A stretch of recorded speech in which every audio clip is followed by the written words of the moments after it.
After replacing the marrow, the doctor had heat-sealed the bone, then folded muscle, flesh and skin around it to reform. An epidermal flush concluded the operation and assured that the new skin would take and not fall off in fragments and flakes in the near future. While powerful, the local anesthetic the doctor had used was beginning to wear off. Captain Supervisor Grammel still had no sensation in his right arm, but he could see it.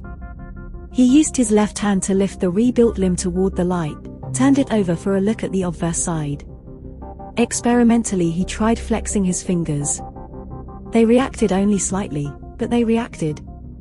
There is no permanent nerve damage, the doctor informed him as Grammel slid out of the infirmary surgery booth. Grammel continued to study his arm. The nerves were easy to lay back in and the bones sealed smooth. Your arm is good as new.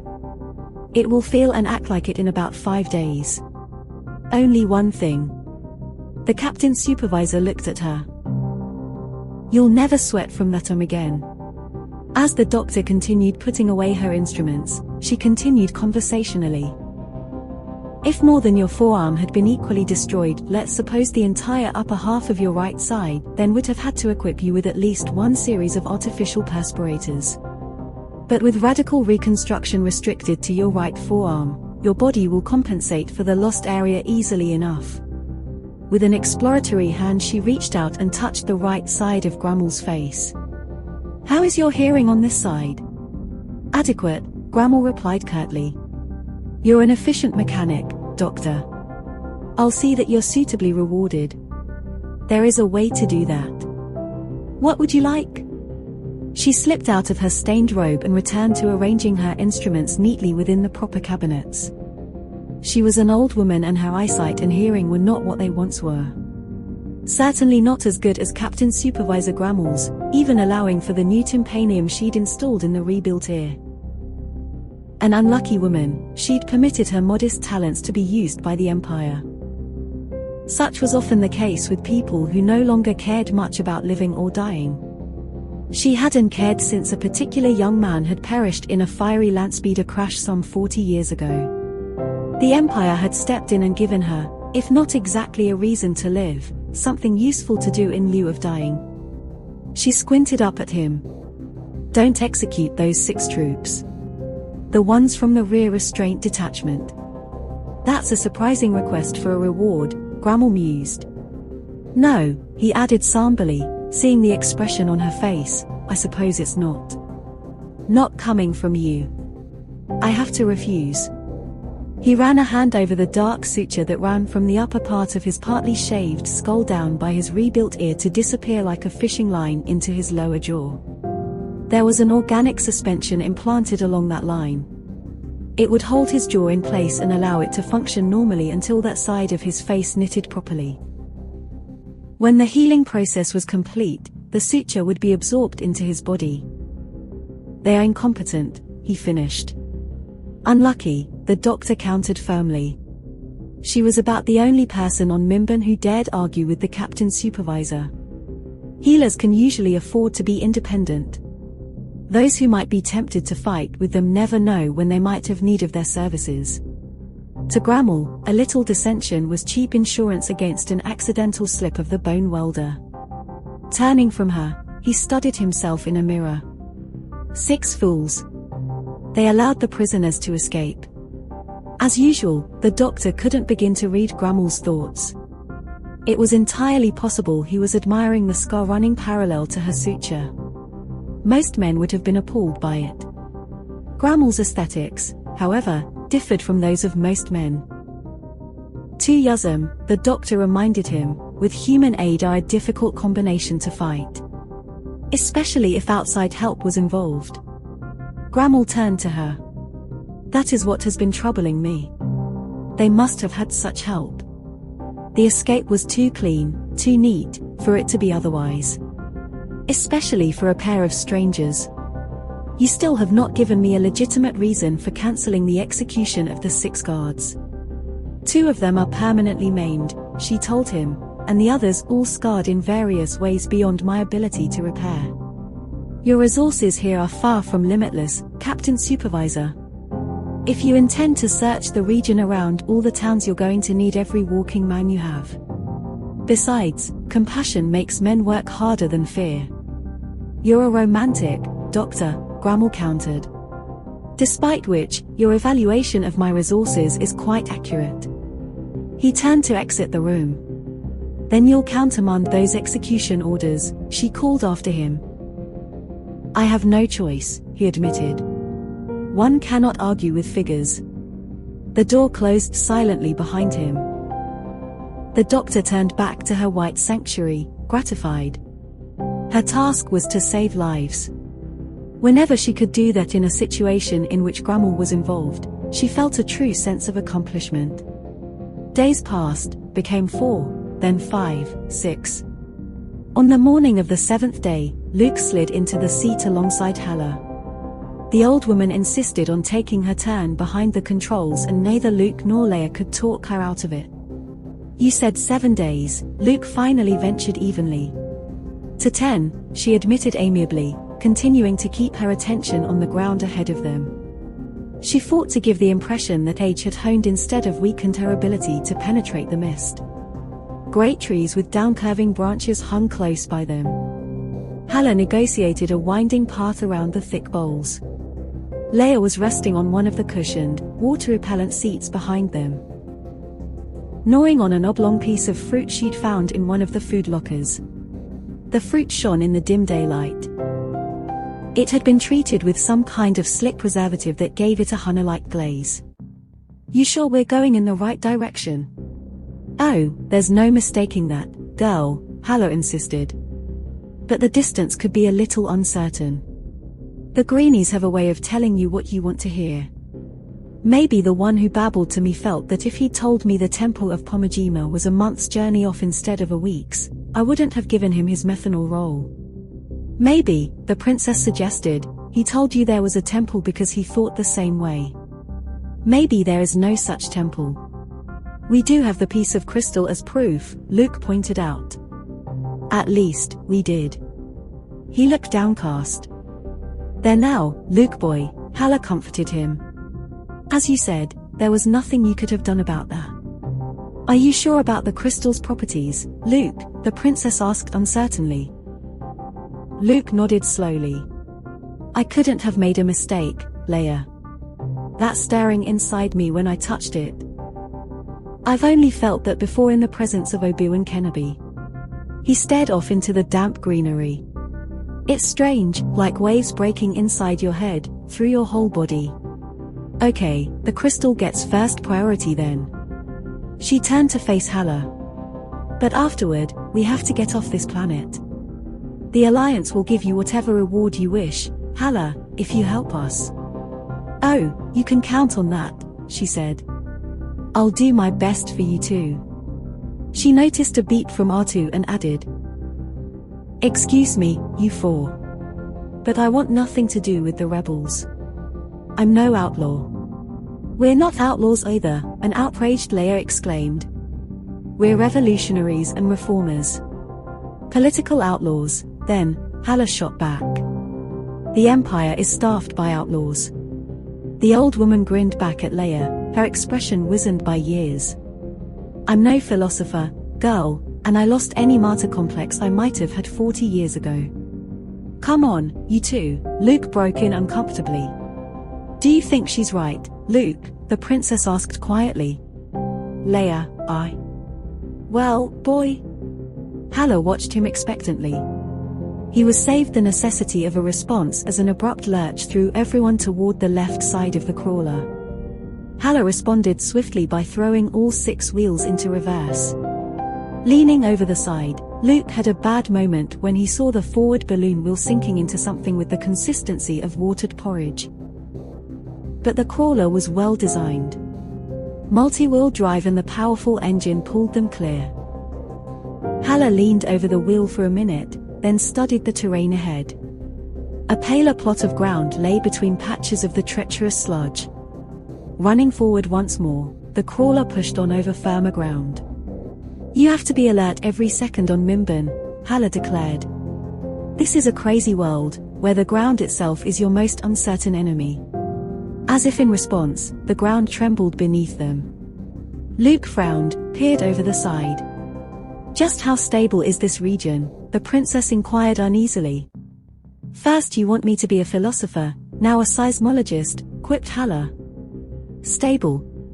You know as much as I, child. There are no volcanoes hereabouts," but she froze, barely retaining enough sensation to bring the crawler to a halt. "I knew that quake wasn't the right word," Luke stated. The firm, winding path they were traveling had risen abruptly in front of them, turned back on itself, and was now staring at them quizzically.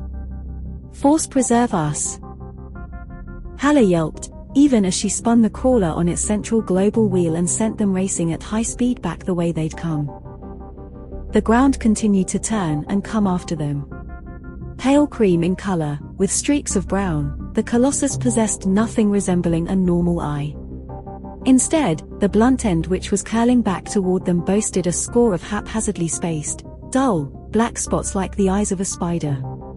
A ragged tear below the black orbs was the only other recognizable feature.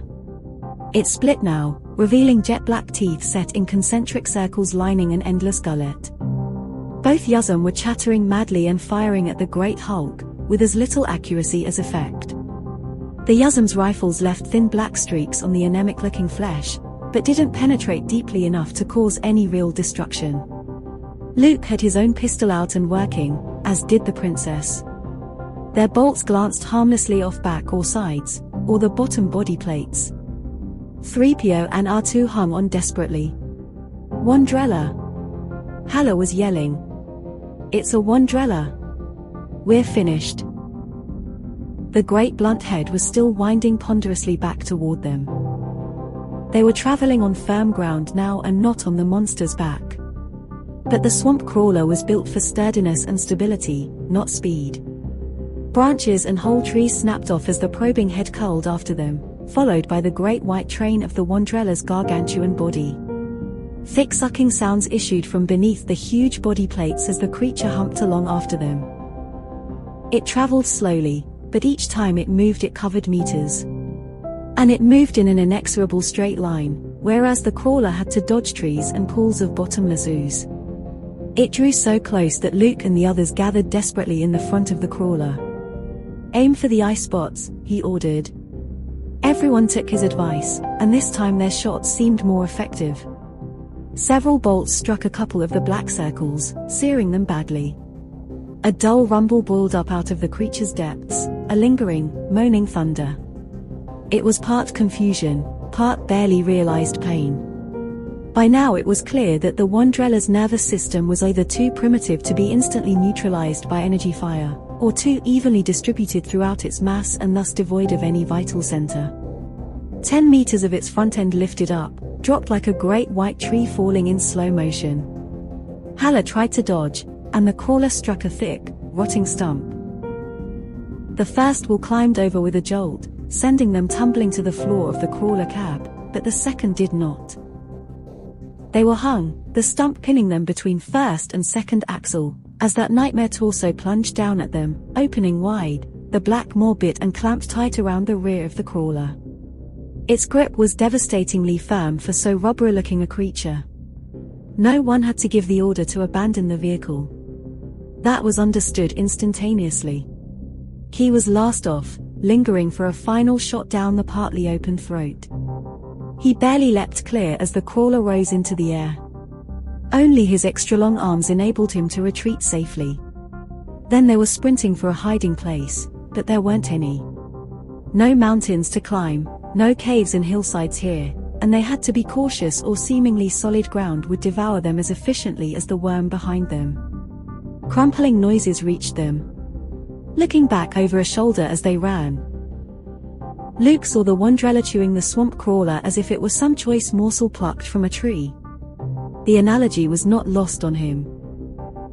If any of them tried climbing a tree for protection, the same fate would befall them as the unlucky crawler. Their only chance was to find some kind of hiding place, secrete themselves out of sight, and pray that the hulking threat's sense of smell did not match its size. Possibly the creature belonged to so primitive a species that it would regard prey as out of sight, out of mind. If it could no longer see them, Hopefully the dull-witted monstrosity would interpret that to mean they no longer existed. This way, Luke abruptly decided, turning and running to his left. Leia followed. Slightly ahead and sandwiched between the two Yuzum, Hala didn't hear him. She and the two big aliens continued on the way they were headed. Several minutes passed before a tired Hala slowed and did think to glance behind her. When she did, she saw only the phosphorescent convoy of white worms sliding through the mist well behind them. She came to a stop, admonishing the two Yuzum to do likewise. "It's gone off in a different direction," she exclaimed. Hin, panting like an engine, nodded affirmation. The trio squinted into the fog around them. "Luke boy, child," she called, "you can come out now. It's given up on us." Mist sounds and peeps from the underbrush responded blankly. "Come on, Luke boy," she added, beginning to feel a little nervous, "don't be fooling old Hala like this." Trying to help, he let out a stentorian bellow. Hala had to jump to clap a hand over his mouth, then put her own hand over her own mouth and shook her head, pointing to the last bit of Wondrella disappearing into the growth not far enough away. He nodded realization, called again more softly through his snoot for their missing companions. R2 was whistling mournfully. "Luke," Hala called again, worried. Together, the three began searching the surrounding brush. When several minutes of this failed to turn up any sign of the princess or Luke, Hala gathered up the two Yuzum and glanced back the way they'd come. "I don't think it got them, not yet, anyhow. They were right behind us." She turned, and they started to retrace their steps in the hope that Luke and Leia had somehow managed to elude the beast. "They may be hiding under a tree somewhere," ventured 3PO hopefully. Neither assumption was correct. Luke and the princess hadn't been devoured, but neither had they lost their lumpish pursuit. As they had deserted the crawler, the Wondrella noted the movement unemotionally. Once the mangled swamp vehicle proved itself unappetizing, the Leviathan had turned after smaller, and, it was hoped, more nutritious prey. But mysteriously, its food had split into two parts. In primitive Wondrella reasoning, the nearer was the tastier. Ignoring Hala and the others, it swerved to follow Luke and Leia. "It's still behind us," Luke told her, breathing with difficulty. A massive circle lined with black dots was humping through bog and brush after them. Leia stumbled over a gnarled root and Luke fought to help her up. "I don't know how much longer I can keep this up, Luke." "Neither do I," he confessed tiredly, his frantic gaze hunting for someplace, any place, to conceal themselves. "What about a tree?" "Already thought of that," he informed her, as they stumbled on. "That thing could pull us out of the biggest tree here, or push it down." "It's getting closer," she exclaimed, with a backward glance. Her voice was starting to crack. Luke squinted, saw what appeared to be a regular line of rocks. "Over there," he urged. They staggered up to what turned out to be, not a natural formation, but an artificial construct. Each stone was shaped in a hexagonal pattern and fitted to its neighbors without any visible cement or putty. A peculiar tripod of wood and plaited vines decorated with paint or dyes was arranged above the circular wall. "Looks like some kind of ceremonial cistern," the princess decided as they stumbled the last few meters toward it. "Maybe it holds water for a dry season." She looked back. The merciless pale horror continued remorselessly toward them. Luke started to put a foot over the wall, got a glimpse beyond it at the same time and recoiled in terror. The stone wall surrounded a pit a good 9 or 10 meters in circumference. Though the sunlight here was far from bright, filtered as it was through mist and rain, it was sufficient to indicate that the empty gulf yawning beneath him was of frightening depth. The princess got a look at it too, sucked in her breath. "Luke, we can't." But he was running round the edge of the abyss, calling to her. "Over here, Leia." She hurried around the side, came up to him. "Luke, we can't stay." He shook his head, pointed to something inside the wall. Leaning over, she saw the cause of his excitement. They were standing at a place where the wall had been cut away. A gateway covered with indecipherable alien scrawl framed the stoneless section. Attached to small stone pillars were 2 vines. They descended into the darkness, intertwining to form a strange spiral ladder. "Luke, I don't know," she began. He dropped to the ground, grabbed one of the vines and tugged on it with all his strength. The vine didn't give. Behind them, the Wandrella had approached to within 15 meters. It opened its toothy maw. A low, lymph-curdling ululation issued from within. That made up Luke's mind. "We haven't got a choice," he insisted. "Down there, Luke?" The princess shook her head. "We can't. We don't know what." "I'd rather die in a dark hole," he said tightly, staring hard at her, "than be some monster's breakfast." Then he started down the vine ladder. "Come on," he urged her, yelling upward. "It'll hold both of us." He continued his descent. A last look at the quivering mouth hunching toward her, and the princess swung both legs over the side of the pit and started down into nothingness. It was not quite black as night, but dark enough so that Luke had to feel for each succeeding rung.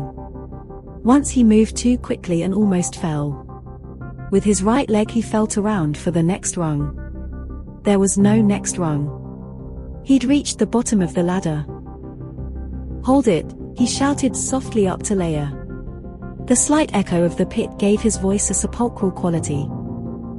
Above, he could barely make out her frightened face as she turned to look down at him. "What is it? What's the matter?" End of the line. Beyond his feet he could see only unending blackness.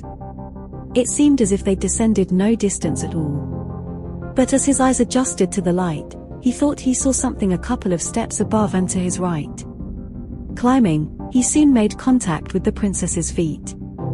After calming her, he reached out, stepped off to one side.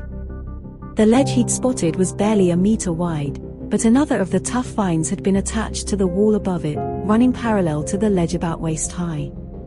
Carefully, Luke hooked one arm over the vine. "There's a ledge, Leia," he explained, reaching out a hand for her. She stepped over, grabbed the vine with both hands and examined the rock underfoot. "Someone cut this out of the pit wall," she observed positively. "I wonder who, and for what purpose?" "I wish I knew," Luke admitted. "Too bad Hala's not here. I bet she could tell us." A loud, reverberant scraping sound from overhead killed further conversation. Pressing tight against the pit wall, they turned wide eyes upward. The sound wasn't repeated. Luke felt the warmth of the body next to him, lowered his gaze. Framed in the faint light from above, the princess looked more radiant, more beautiful than ever. "Leia," he began, More scraping, louder, ominously so. Several rocks and pieces of wall fell from above and shot past them. They tried to bury themselves in the unyielding stone, tried to merge with the dampness dripping down its sides. A loud thunk sounded far below. It was one of the fallen stones finally hitting something. Luke wasn't sure it was bottom. Breathless, they stayed huddled together, eyes fixed on the circle of misty sunlight above. With infinite slowness, something slid into view. At first it looked like a sooty cloud obscuring the sun. Small sounds came from the princess's throat. Luke was completely paralyzed. The massive wormhead eclipsed the opening. It swung back and forth like a horizontal pendulum, moving from side to side, searching with senses unimaginable. Looking around desperately, Luke spied what might have been an opening in the pit wall.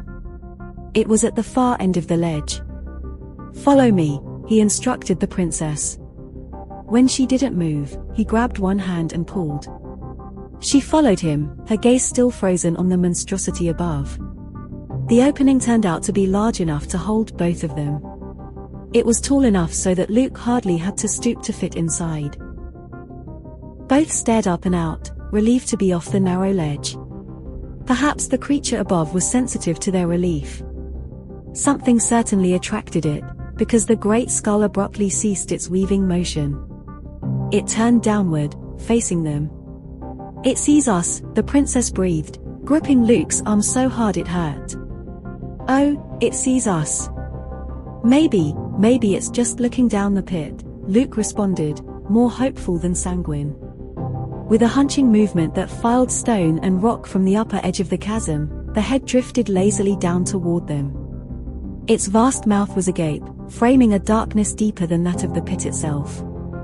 "It's coming down," the princess breathed. "It's coming for us, Luke." It can't reach us," Luke insisted, feeling for his pistol. It wasn't there. He'd dropped it in the retreat from the crawler. His hand went around the hilt of his lightsaber. A ponderous groaning sounded. Larger chunks of dislodged stone fell past them, went crashing and booming off the walls below. "How long is it?" Luke wondered, indicating the worm-like creature. "I don't know. I didn't get a good look." "It seemed to go on forever," she responded. The Wandrella was less than a dozen meters above them, and still moving. There was no doubt that it saw them now. "Can it get a purchase on the wall?" "It's so slick." "I don't know," he mumbled dully. His fist tightened convulsively on the hilt of the saber. All at once the worm thing seemed to leap down at them. The princess screamed, her shriek echoing madly around the walls of the pit as Luke yanked the saber from his belt and activated it. In the Plutonian confines of the well, its clean blue light was small comfort. But the Wandrella was not striking at them. Overextended even for its own incredible length, it was falling.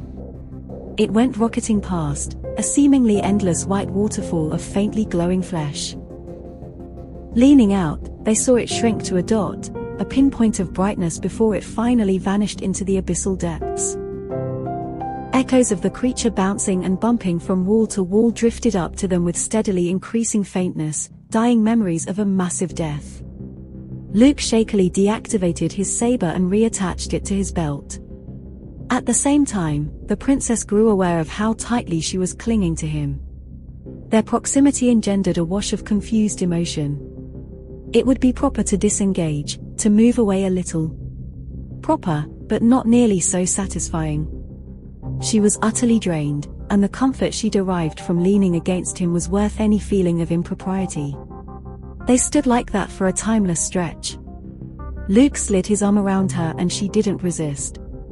She didn't look yearningly up at him, either, but this was enough for him, for now at least. He was happy. An eternity later a querulous voice bounced down the walls to them, so gently he wasn't certain he'd heard anything at all. "Luke, boy, are you down there?" They exchanged glances. Luke leaned uncertainly out of the little alcove they'd sought refuge in and stared upward. The faces were staring back down at him from high above. Two were bewhiskered and furred. One was golden and metallic. "Hala?" An excited chittering came back to him. Hin, unmistakably. When the hysterical hooting finally died down, Hala called to him again.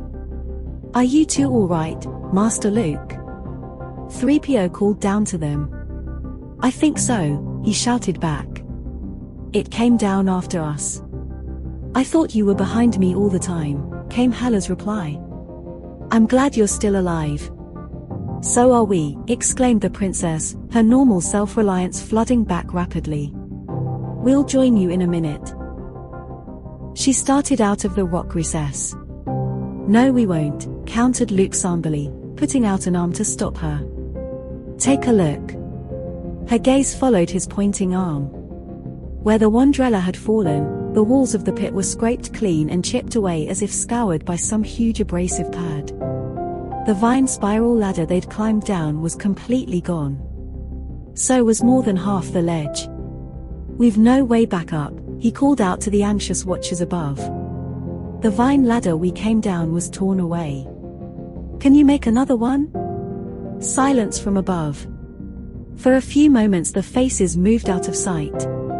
Luke found their absence worrying, but they finally returned. "I wouldn't trust any of the vines growing near here," Hala called down to them. The ladder you used must have been made from vines brought from some distance away. But there might be another way out. Luke studied the smooth-sided interior of the pit. Another way? What are you talking about, Hala? Where were you standing when the worm fell past you? There's a small recess in the wall here, at the end of a ledge, he informed her. A ledge, too, she repeated, sounding satisfied. How big is the recessed place? Big enough for both of us to stand in. I thought so. You're in a cowway shaft, Luke boy. A what? The princess called out, frowning. Cowway, child, Hala repeated. I told you there are, and were, all kinds of races coexisting on Mimban. The cowway are related to the greenies of the towns, but they're not the least bit subservient. They live underground, which is why nobody knows a hell of a lot about them. But they use the old Thrella wells for occasional access to the surface, in addition to natural sinkholes and other surface openings. First cowways, now Thrella wells, mumbled Luke, studying the emptiness below them. What's a Thrella well? A well bored by the Thrella, Hala replied, not unexpectedly. They're just called wells. Nobody knows what they were really used for, just like no one knows much about the Thrella. Maybe they built a lot of the temples, too. In any case, they're long gone and the cowway are here. If you go to the back of your recess, you'll probably find that it opens onto a passageway. If it does, we'll find it, Luke assured her. The cowway don't try to conceal their surface exits, Hala went on. If you can find your way out, we'll meet you there. I'm sure I can find the nearest cowway egress. Sounds good, a hopeful Luke admitted, except for one thing. What do we do for light? I've got an emergency luma on my belt, and I can always use the saber, but I don't want to use up the charges. Just find the passageway, Hala told them confidently. You'll have plenty of light, if it is a cowway passage. Take my word for it, boy. We'll try it, Luke agreed. We'll go through and meet you. He turned away, hesitated, then leaned back out and called upward again. Hala? A small face reappeared over the rim of the chasm. Yes, Luke boy. What do we do if we meet any cowway? They're not very numerous, and they move around a lot, Hala told him. It's not likely you'll run into any. If you do meet up with a couple, they'll probably be so startled they'll run from you. Remember, they're not domesticated like the greenies. They know as little about us as we do about them. I think. You hear lots of reports of them lingering around the towns, but they disappear if anyone goes after them. So that probably means they're shy and peaceful. That's two very important probablists, he shouted uncertainly. You've still got your saber. Luke's hand went to the comforting shaft of the weapon. All right. Stay there a second. He turned to Leia. She wasn't there. Leia, he said aloud. Swelling fears vanished when she reappeared seconds after his call. There's a tunnel back there, just like the old woman thought, she said cheerfully. I used my own luma. She gestured with the tiny, self-contained light. It widens out right away. Which direction? Off to the east, about a 31-degree heading. She indicated her suit tracom.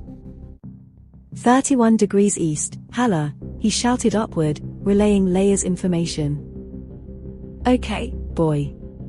We'll move in that direction. How are you two on rations? Both hurried to check their belts. The brief survey was more encouraging than Luke had hoped. We've got enough concentrates between us to keep going for about a week. I expect we'll find plenty of water. Hala's cackle rippled down the well walls. I expect you'll have trouble avoiding it, Luke boy. If what I know about cowway tunnels holds, we should meet up with you in a couple, 3 days at most. Light, food, water, you two kids hang on, understand? We'll find you. A concurring series of squeaks from Hin and Key, and then the three faces disappeared. Please be careful, sir," 3PO added. Then he, too, vanished. Luke stood a moment longer gazing at the inviting circle of sunlight and mist above. He reached upward. Despite the seeming nearness, he was not surprised to discover that he couldn't touch the sky with a fingertip. "They're on their way," he told Leia, turning back to her and switching on his own loomer. "We'd better be on ours."